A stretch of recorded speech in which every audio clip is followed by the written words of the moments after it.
Hello, I am tatocat. Welcome to my channel. Today we are playing Lucid9. Last time we went to Misu's grave, got a cool pin. Rui and I, had some talking it out. We finally felt what happiness is, and we laughed like crazy people in the cemetery. Got home and found this crazy chick in our apartment. And that's kind of where we left off. Alright, let's continue. Your words.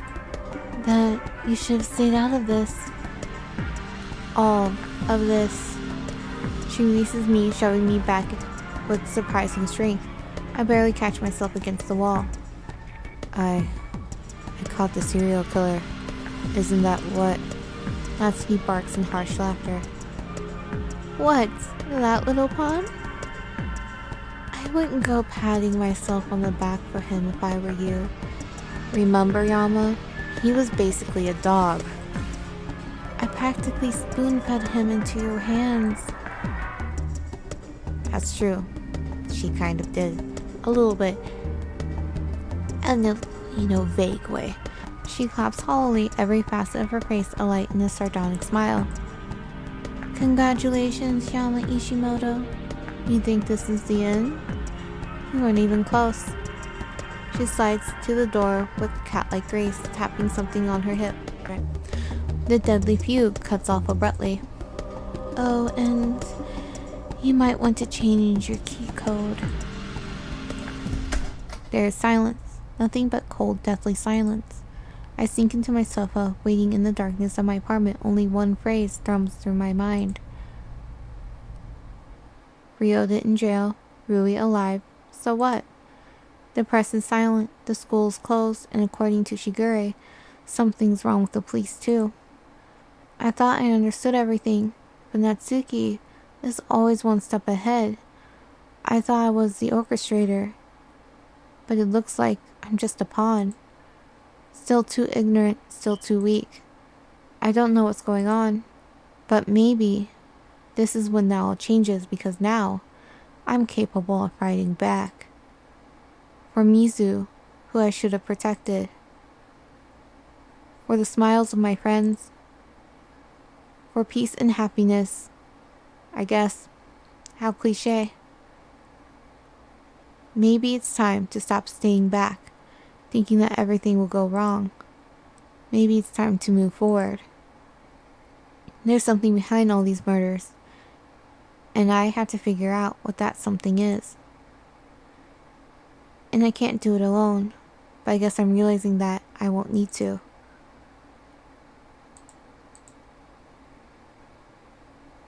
I dream of something strange. At the time, it was perfectly clear. Something so vibrant that it was almost tangible. There was smoke, something heavy in the air, a kind of blackness filling my lungs. While I was dreaming, I understood everything. After waking up, it felt vague, a silhouette immersed in fog. I feel like I've missed something important. Normally I might have checked if Natsuki's stolen anything from my apartment. To be honest though, she doesn't seem like the thieving type.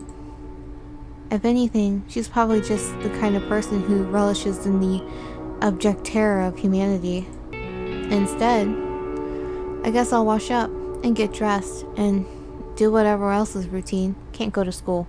That's not an option. Waiting for the moment of truth until I meet Rui today. It's a little strange.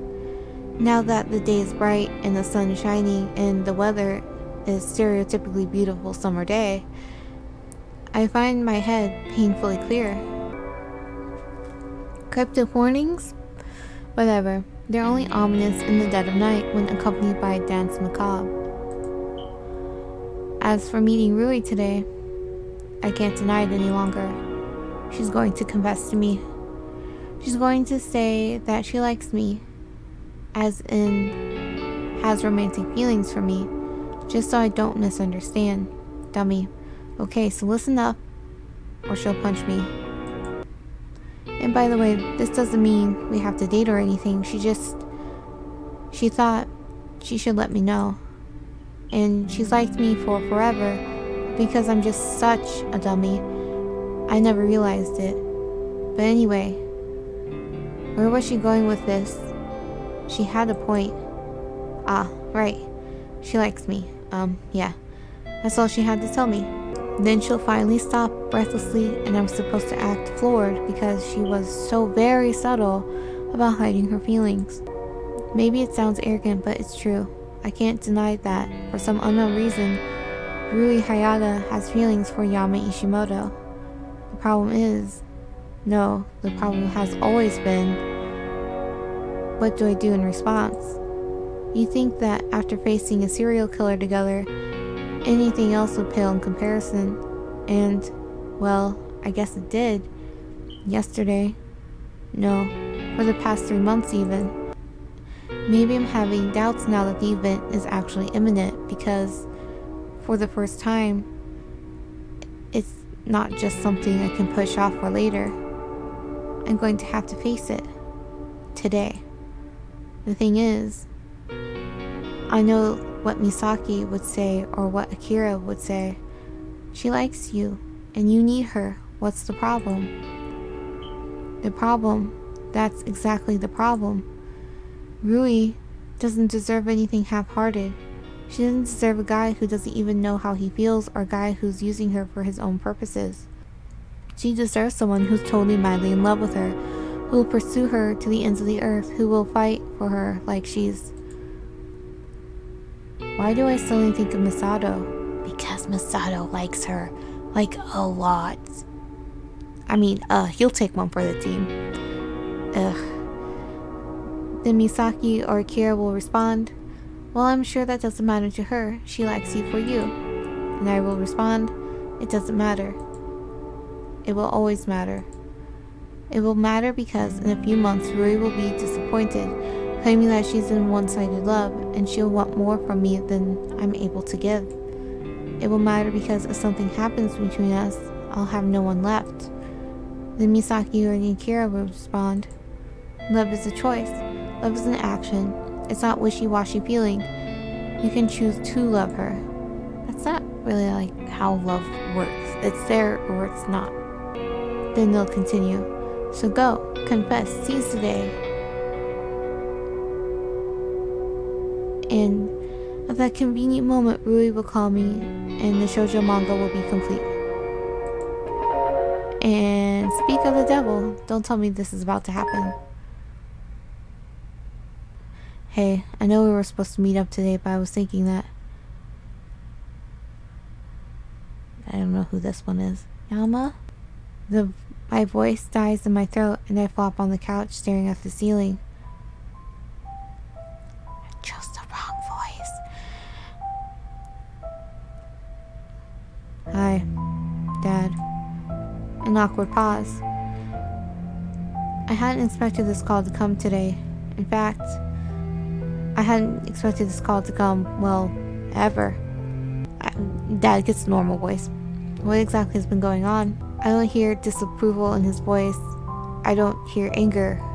I don't even hear worry. He sounds distant, just like how I feel distant. Nothing much. It sounds feeble coming out of my mouth. Of course stuff has been happening. They've been paying the hospital bills. They've been receiving notices from the school. Who knows? Maybe Shiguri talked to them. I want to hear it from your mouth. Yama, what's this about a serial killer and Rui and... They weren't supposed to call. They were supposed to be ignorant, able to keep their son at a distance, abiding by whatever arrangement was most comfortable for them. Yeah, there's been disappearances at school. It was actually because a faculty member at school was kidnapping students and murdering them. Yes, we heard. I can't believe it. He almost killed Rui. Dead silence follows the statement.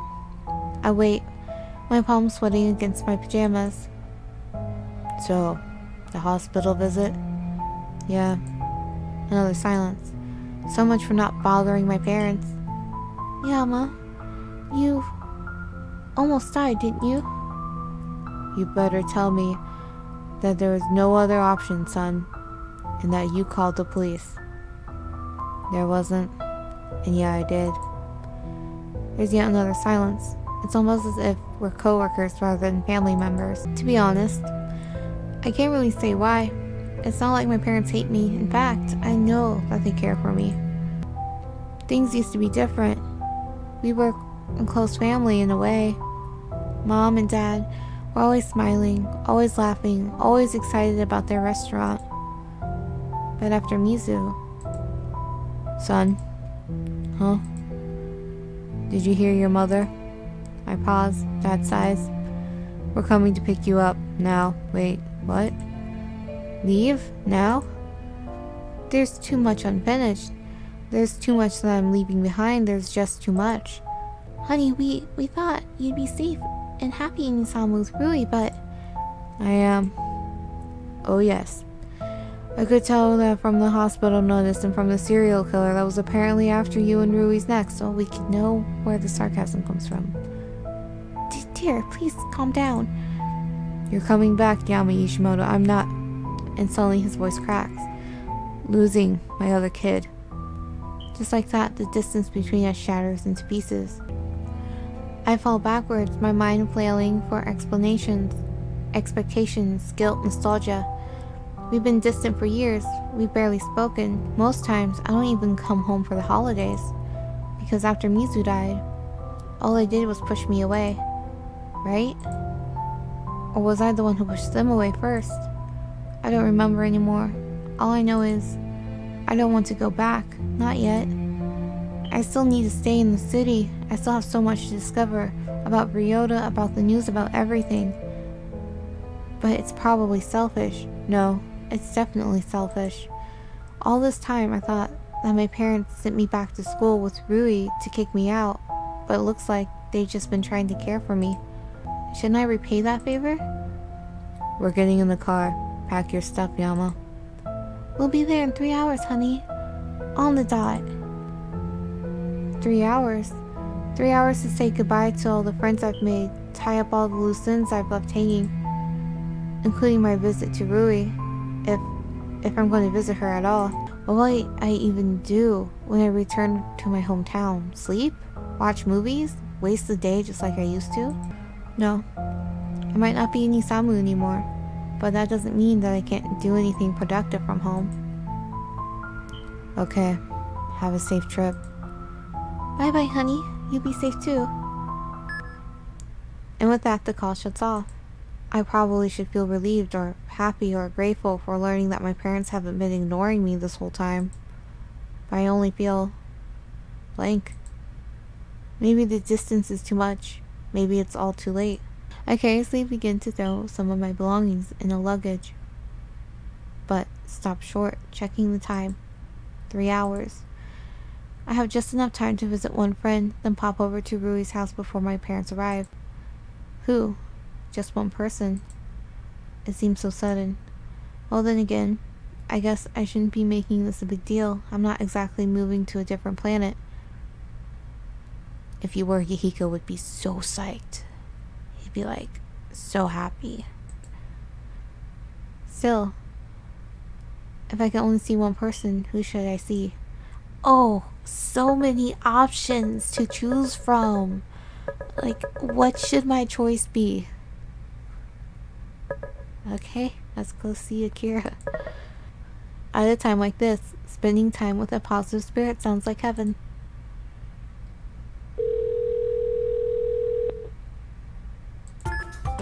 Hey, if it isn't the daimyo himself. The what now? You know, daimyo, feudal lord and all that. What, did you run out of modern military terms? Oh no, it's just that saying daimyo yama 10 times fast is a really good way to practice your enunciation. And as my grandma used to say, enunciation is the better part of valor. Daimyo yama, deyo mama, dameo ya. Yeah? I can't help but laugh at her sheer ridiculousness. Yeah, I guess this is what I needed. Say, Akira, are you free right now? free as a bird and a floating woman of society. Aren't you a minor? Oh, right. Then, only free as a bird. Think we can meet up? I think therefore I am. I'll take that as a yes. How does the courtyard Oh wait, the entire school's closed. Well, GFC is not exactly the nicest environment, and even the cafe is not the best for a private conversation. Is there anywhere else where we could have a decent discussion? Oh, of course. How does the river sound? You know, the one by the school? Oh yes, good old George. I've been meaning to check up on him for a while. I'll take your word for it. See you in a few, Daimyo Yama. And you, Samurai Kira.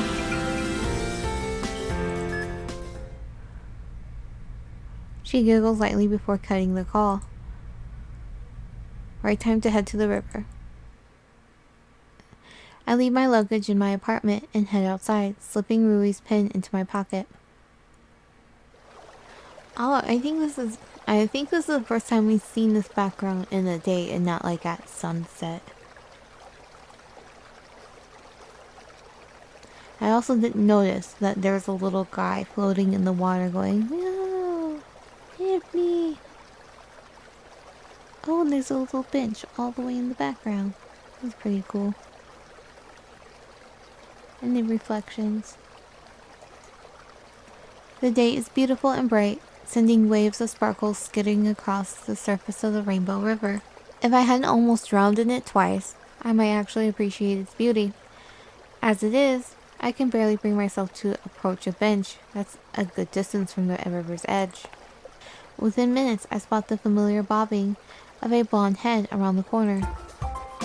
A fair afternoon to you, Daimyo Yama. Good morrow, Samurai Akira. Akira stops before the bench with a dramatic flourish of her arm. Might I ask, my lord, what hailed such urgency? You can sit down, you know. Despite my words, she remains standing at a distance, almost as if I'm carrying some contagious disease. Maybe you have cooties, but that cootie shot just didn't work. I am but a humble samurai, Daimyo Yama. To sit next to a lord of your rank would be preposterous. So, it would if we were actually in medieval Japan, but we're not.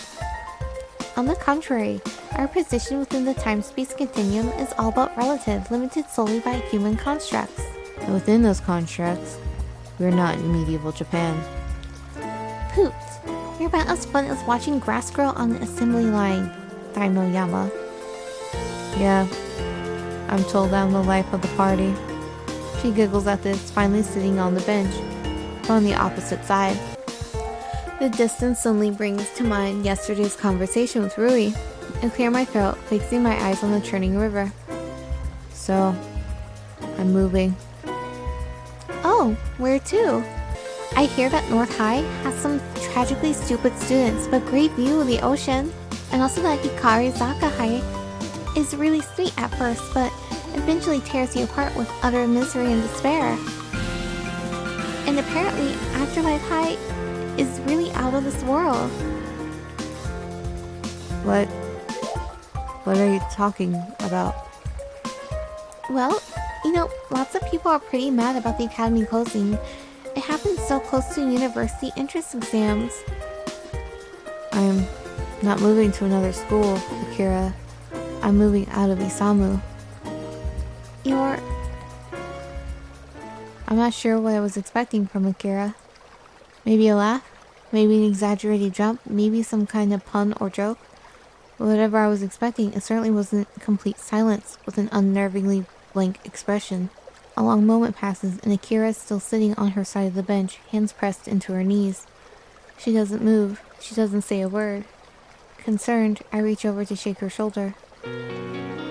Akira is something, and suddenly, she brings up her arm, pushing my hand to the side. She stands still, blank-faced. You're moving away? Yeah, back to my hometown. Seto? 3 hours away? Huh? Yeah, how did you... Oh, right. Rui. I see. The moment stretches thin between us. I feel like silence is being forcibly shoved down my throat. Akira. Of course. Of course you're moving away. Bewildered, I only stare like some useless idiot as Akira's shoulders begin to shake. Oh, Daimyo Yama. Whatever shall we do? You haven't confessed your true love yet. Her trembling words belie her plastered smile. It's jarring to see the impenetrable Akira buffeted like a leaf in the wind. Why? Why would you be so upset? 'Cause she likes you, Yama. I'm moving 3 hours away. I'm not dying. Oh, Daimyo Yama? Don't you know that moving away before confessing your feelings is a bad idea? I don't want to worry about feelings. Rui and I are good friends right now, and that's all I need to be concerned with. But if you realize something later, you may never get closure. The internet exists. I'm sure I'll live. My words are harshly blunt. I'm not trying to hurt Akira. I just don't know what to say. I'm sorry. Are you okay? Is something wrong? They all seem awkward, trite. She appears genuinely distraught, and unlike with Rui, I have no clue what to do. So all I can be is honest. That's all that's left. Surprisingly, Akira matches me. She straightens her eyes, glaring with determination. No. Oh? You're supposed to see Rui today, aren't you? About that. So while you're there, hear her out, and then give a good response. Hear me, Daimyo Yama? Both of you need to be happy. Look, Akira, here's the thing. No. She screams this loud and firm. I can hear echoes of her voice bouncing along the edge of the path. I only stare in shock. What? I'm not listening to what you have to say, Daimyo Yama. There's no way you would. Rui Hayata, your one true love, only Rui. Can you stop saying that? I'm telling you. Don't say you have another girl in your heart. Don't say that she's... Akira trails off, her cheeks flaring bright red. What has possessed her today? 'Cause she likes you. Look, can you just let me explain myself? Daimyo Yama, let me try to understand what you're currently thinking. I'm pretty sure I could do that myself. If let me talk. No, I can't let you speak. I feel a little flare of irritation, but I shut my mouth. Even though I don't understand why Akira is acting this way, she cares deeply for Rui. She probably has good reason. I bet that you don't really know how you feel towards Rui. You're probably scared, right? Scared that you can't return her love, and if your relationship changes, well, you just might end up losing everything. So instead you pretend like there's nothing happening. Like you don't have any feelings because you want to keep the status quo. Or maybe you don't have feelings, but you could have them. They just need some encouragement. And you're not giving them that encouragement. Isn't that because you're scared? Isn't that because you kind of wonder if Rui really does like you, or if that she just thinks she does because the two of you happen to spend a lot of time together? Just like you? Every word she says hits the nail on the head. I stare wordlessly at her. Please, Daimyo Yama, go to her. Even if you don't know what to do, just listen to her. Don't worry about what to say.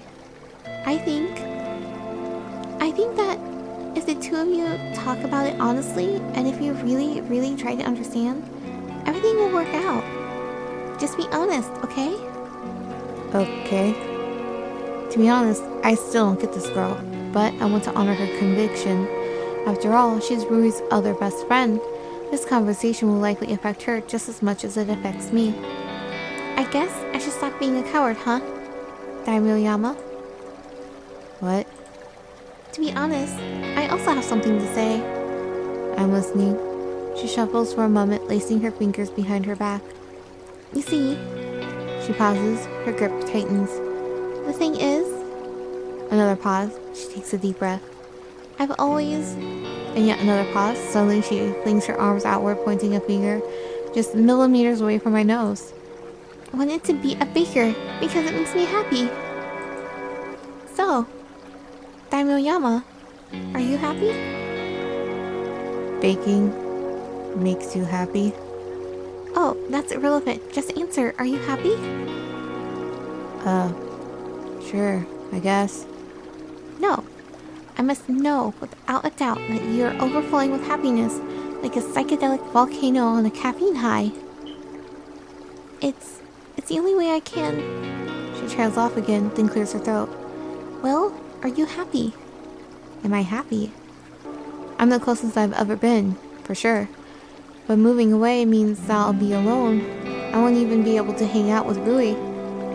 For now, I am. Then as long as you stay that way. She abruptly straightens and brushes at her skirt. I think I should leave though, Daimyo Yama. You got places to be, a specific place in particular.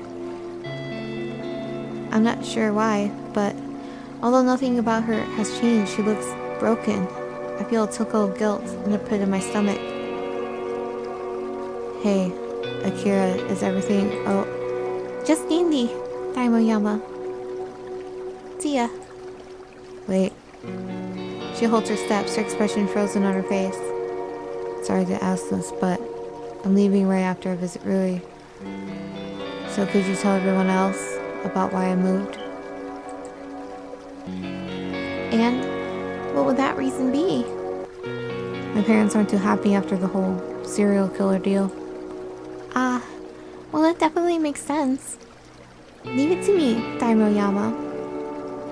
I won't even ask why you won't text them yourself. Technically, you just did. Kind of. Yeah, but she was smooth about it. Akira turns again, but suddenly swivels back, her lips flat against her face. Can you do me a favor, Daimyo Yama? Probably. Don't contact me again, okay? Everything suddenly turns stone cold. Wait. What? I'll block your number if I have to. Goodbye, Daimyo Yama, and fare thee well. And without a word, she suddenly takes off, disappearing down the river path. What? What was that all about? Don't contact her again? Out of the blue? But why not? Did I say something to offend her? Or maybe it was some kind of elaborate joke or reference? Did I fail Akira's path? No. I get the feeling that she was serious, maybe more serious than she's ever been. I just don't understand. Every time I get a little bit closer to uncovering that mind of hers, it feels like she only drifts further and further away. Well, I guess moping about it won't do any good. I walk away, heading to the train station. The merry churning of the river fades into the distance. Every step feels surreal. I'm walking through light or water or some half-formed dream. A distant part of my mind is whispering, "Moving? That can't be real. This can't be real." Earlier this year, the thought of leaving Isamu would be unimaginable. I have nowhere else to go. Even now, I don't really have anywhere to go. Well, either way, I need to meet with Rui before my parents arrive.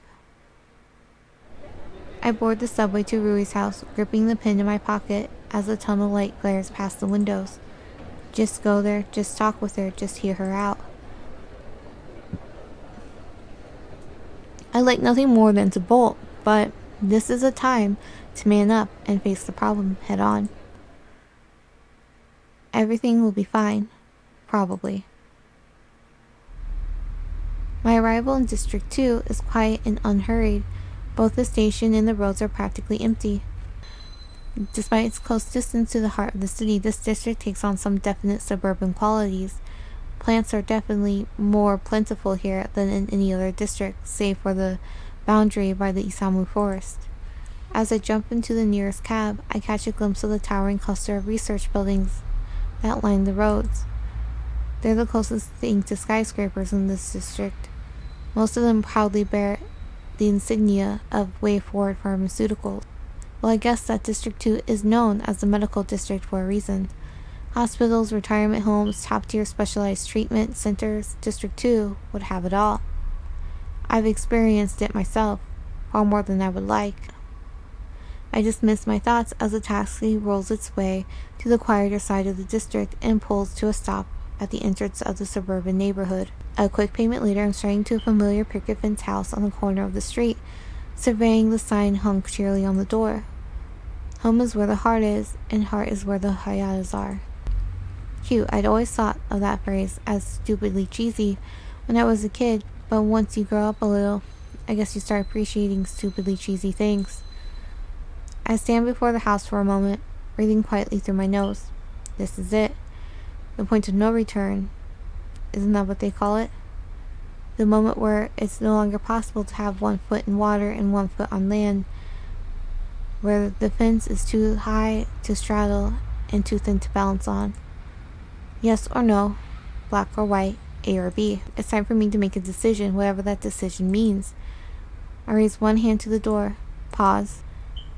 One hand. How many lives have been ended with one hand? Roman gladiators looking to audiences searching for the telltale direction of their thumbs. Execution orders from monarchs all over the world, given with a snap of the finger or the raising of an arm. Anyone with semi-automatic in their hand, able to end destiny with a twitch of their index finger. Gah, this isn't good. My mind wandering again. I tell myself that this situation isn't even that bad, that really, I just need to focus. Now's not the time to lose my head. I raise my hand again and knock firmly on the door. But it gives way beneath my knuckles, creaking open in silence. Huh, maybe she left the door open for me. But then the smell hits. The moment it does, everything is just unbearable. The first thing that hits my nostrils is a gassy, greasy smell of something burning, like stir-fry left too long in a steel pan. I instinctively cover my nose with my sleeve. The stench presses past my fabric, filtering through every thread like a worn sieve. The house is dark, beyond dimly lit. Not a single light flickers within sight. Even on the electronics, every curtain is fastened shut, leaving only stray pinpricks of light peeking through the windows. A strange curdle of fear fastens in my stomach. I push the door wide open, my voice cracking. Uncle, Auntie, Rui.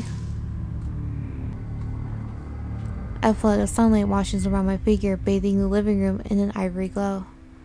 What it reveals is cruel, unforgiving, as bleak as it is bright. Did they all get murdered? Did we save Rui for nothing and now she's dead and her family's dead and everyone's dead?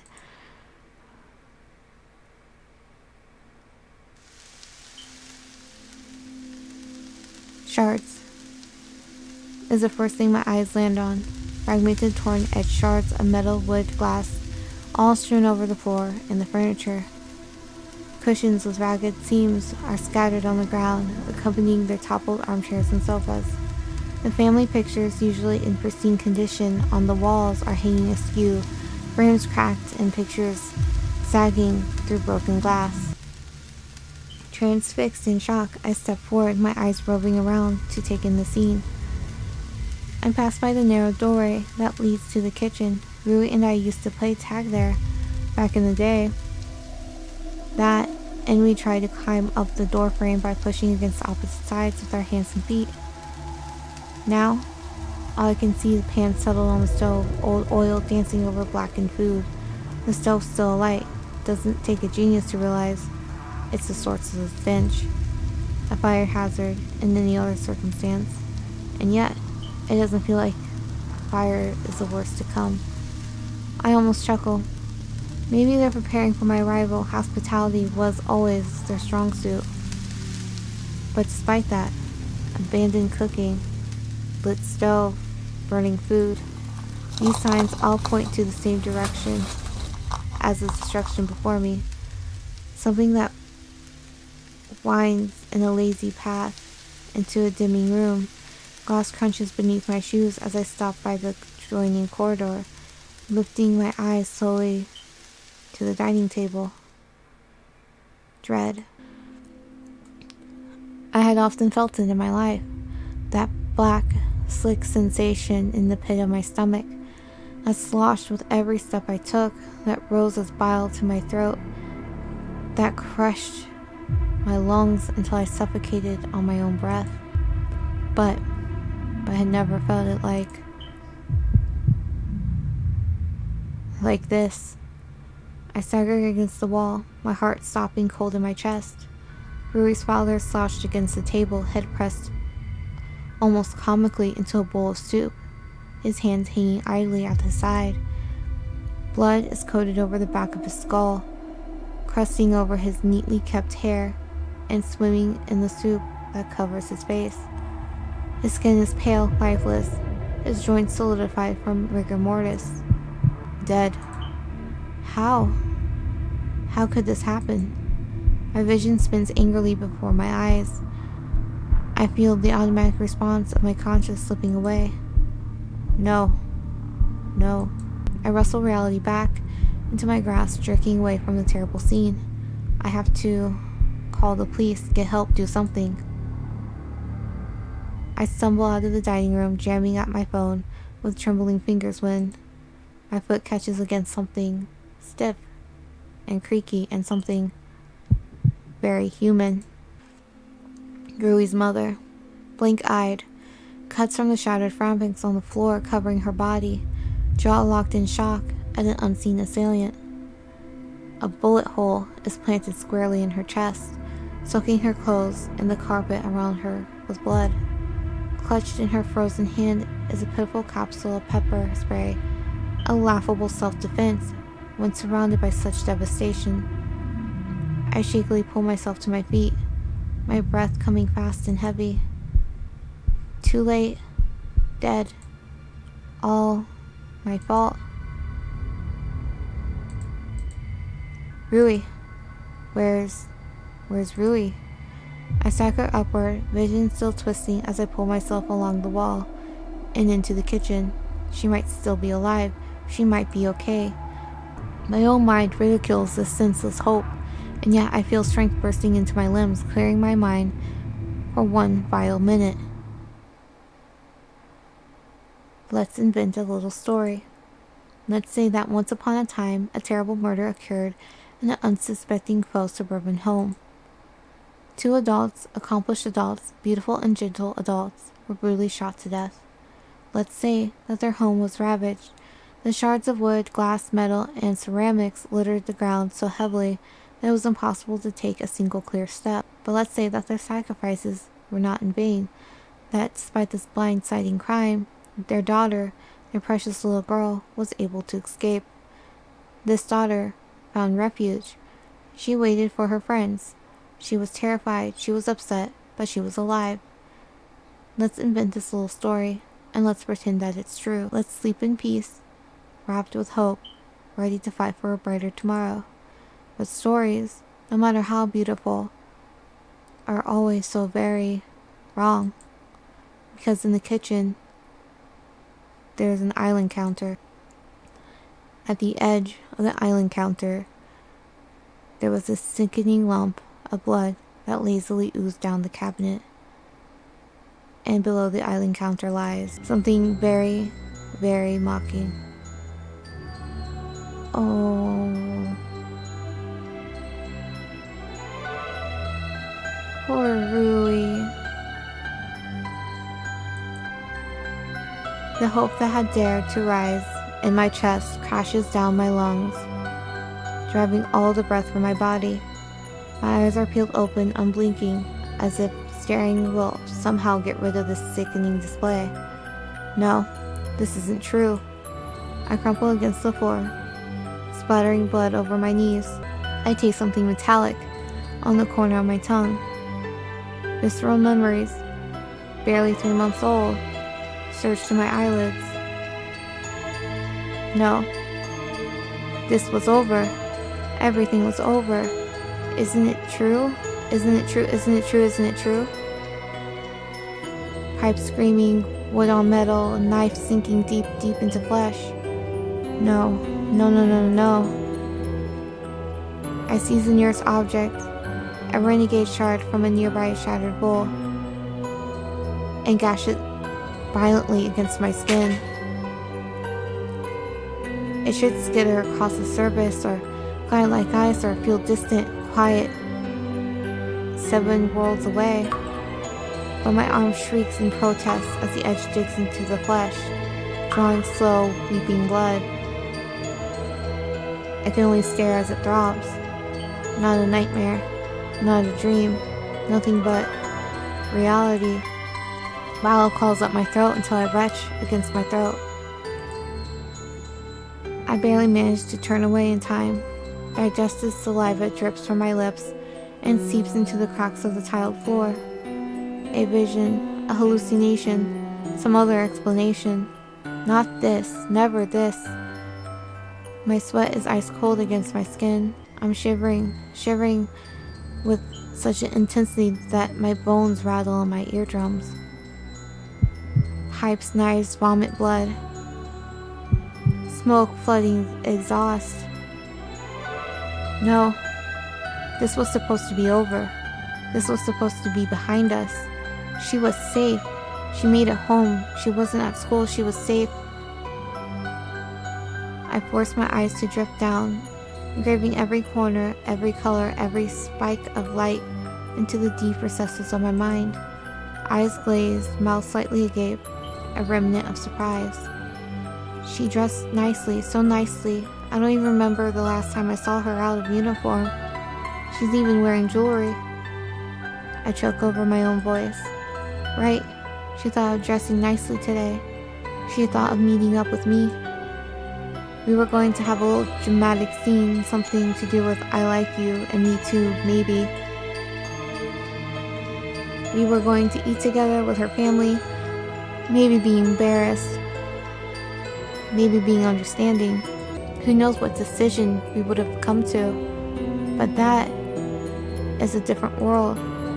I reached to her cheek, touching her jaw, the edges of my fingertips. There should be warmth, pulsating life. I almost expect to feel her breath against my palm. Cold, still, unnatural, a mannequin manufactured by fate. A small sigh exposed from my lips, washing against her bangs. Rui, wake up. Her eyes are open, unblinking, a staring contest on the other side of life. She's not here. I retract my throbbing arm back to my side, slumping unceremoniously against the kitchen island. Shouldn't I scream for help? Shouldn't I wail in anger? I only feel numbness settling over my skin, something deep, calm, like a lake frosting over in the face of fresh snow. Of course, it would be Rui, just like it was Mizu. There doesn't need to be any logic. There doesn't need to be any sense. All there has to be is cold, unforgiving injustice. All there has to be is misery, pain, suffering. Death can strike wherever it pleases, so long as it receives its ample reward. I throw back my head. I laugh. It reverberates in the empty, splintered ceiling. Beautiful. I muse. It's cold, kind of beauty, but it's beautiful. Just like death. My eyes drift onto Rui's face. I only stand there, an irreplaceable calm, stilling all other thoughts. I can almost see it from here. Her fragile pale body lay gently against the ground, like a princess in slumber. Maybe she'd be smiling a peaceful smile. I'd like that. She would be lovely, quiet, vulnerable. weak. She'd be standing here, frozen in shock, the image swinging before her in a macabre projection. Weak. She'd be trying to call the police, but her fingers would slide across the bloody surface of her phone to no avail. Weak. I wish that we could trade places. I wish that I would be the one lying on the floor, and she would be the one slumping against the wall with her useless phone capsuled in her trembling fingertips. I wish that I would be the one with my jaw solidified in horror, and she would be the one with a peaceful, emotionless smile. I wish that I would be gone, drifting away in soulless wind, and she would be here, her spirit tortured and rent apart, but alive. I wish that many things, most of them too ridiculous to name. This too must be ridiculous. My vision blurs. Perhaps I care, perhaps I don't.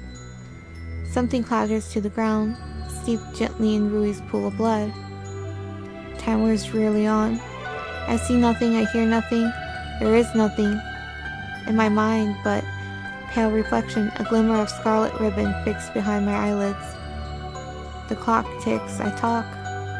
We just escaped a serial killer. We just been stretched to our wits' ends. We just been in an intensive therapy for 3 months. That was certainly a hefty debt for life to repay.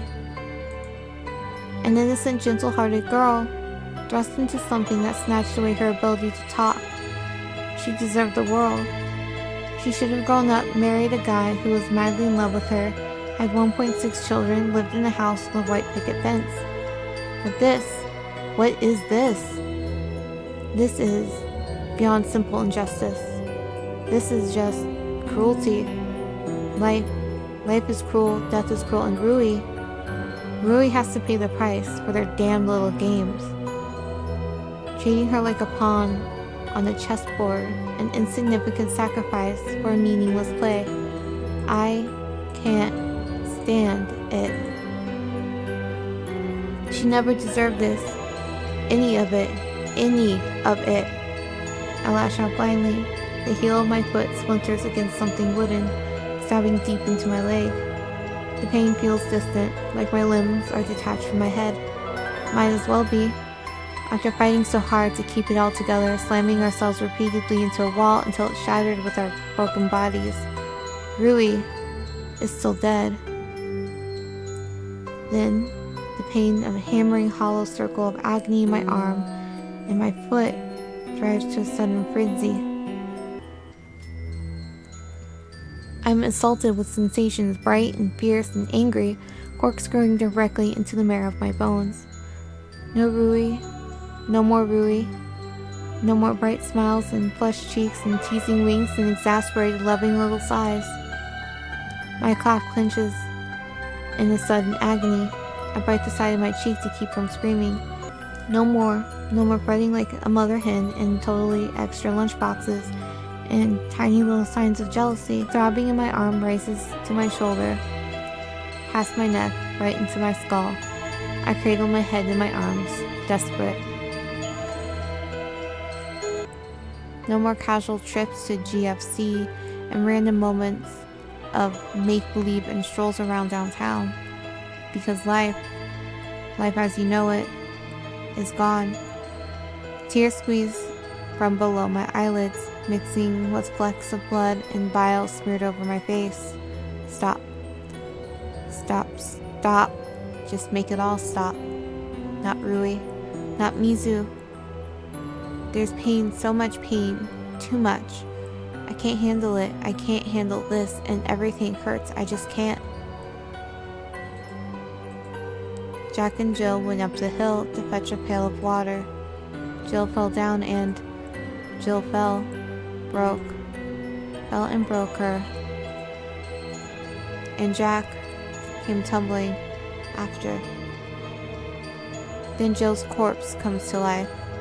It jerks upright, limbs tied loose ends of puppet strings. Smells at me through a sheen of red. Oh, Jack, You're late.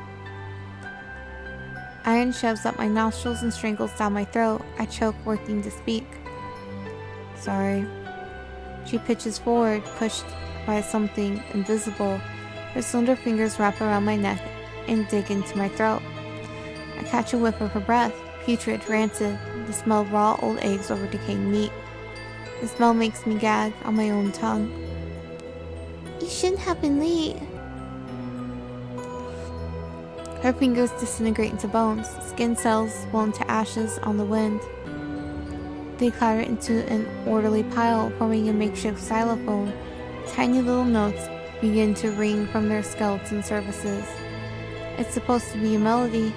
I can feel the vibrations in the air. I know that the song is supposed to be beautiful, but my ears only hear dissonance, cacophony, a dirge for a murder of crows. And pungent, burning smoke shoots from the stove like an arrow slapping me in the face. Hospitality. It should have been hospitality.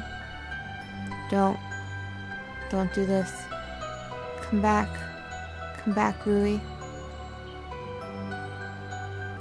My surroundings melt away. I squint against the screeching, agonizing light that stabs at my eyes. The light only intensifies. No rest, never rest. You are trapped, you fool. There is no place for you. I reach out. The brightness pricks my hands. I slither backwards. Stop it. Stop it. The light advances and digs through my fingernails, bleeds past my eyelids, settles in the space at the back of my neck. I pound myself against invisible walls. I rattle chimes on a wooden bridge. No place, no peace, no pace. Stop it. Everything ends. Elsewhere something must be beginning. But what is that to an ending? I'm sorry. I'm so sorry. But this, I can't do anything about this. This is out of my control. Out.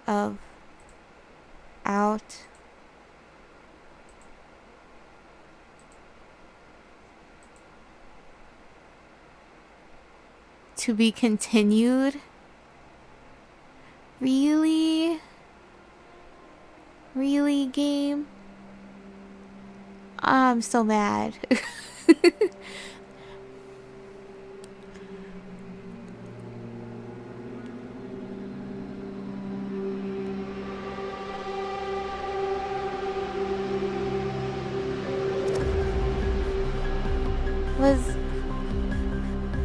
Was this like the normal ending?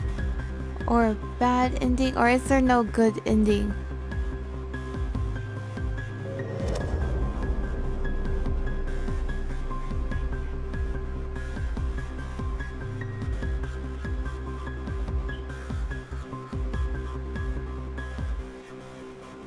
Wait, was there even a point to having a romantic route? If this was the ending that I get no matter what, or are there going to be endings that are going to appear now because I went down this route? Like they're going to unlock or something?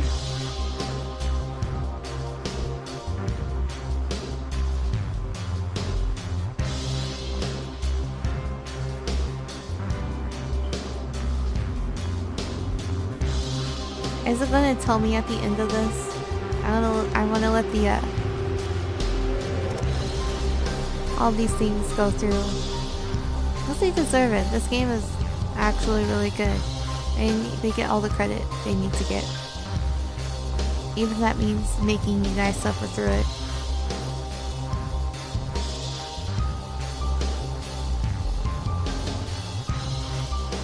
Well, there's Gover Mecker and his taco ship.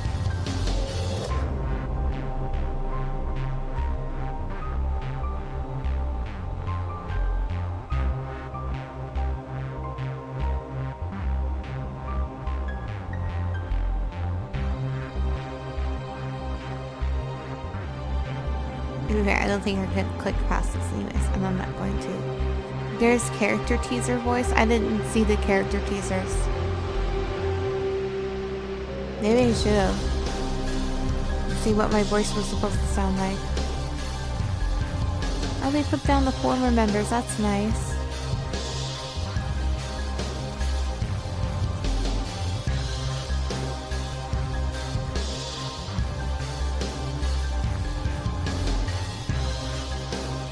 Yay, Python. Oh.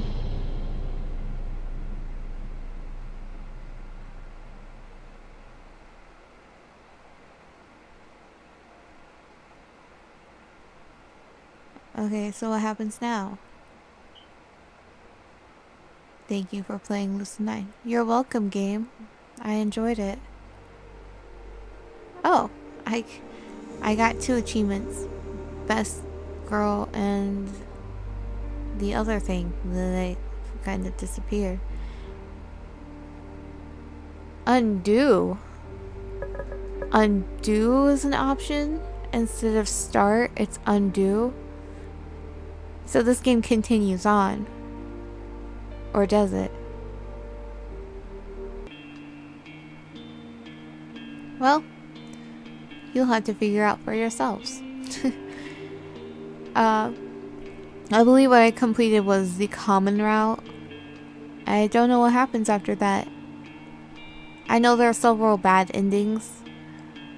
But this game is fun. I enjoyed it. It's definitely longer than I thought it was, but it's also way better than I thought it was going to be.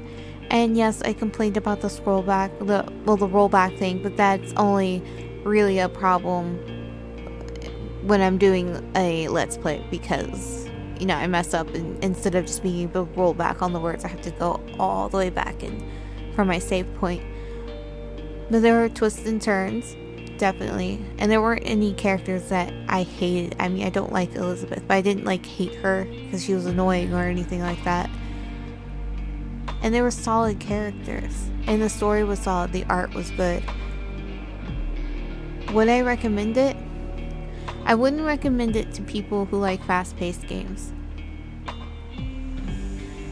But for people who like a good slow burn, this is definitely a good one. And I think there's more because no game has undo with it unless something's going to change when I start playing all the way through this again. And so the extras is pretty cool. You get to see all your achievements. Yep, I completed the common route. So there's a bunch of...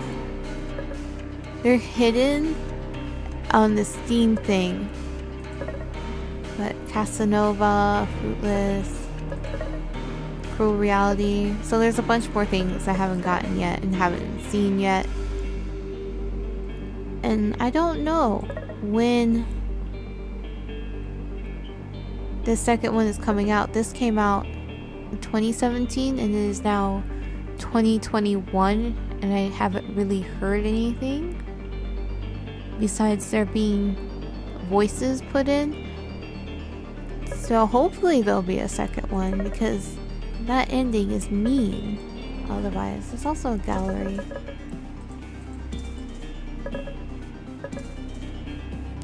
And to be honest, even if you don't like slow burners, think about it this way. This game is free.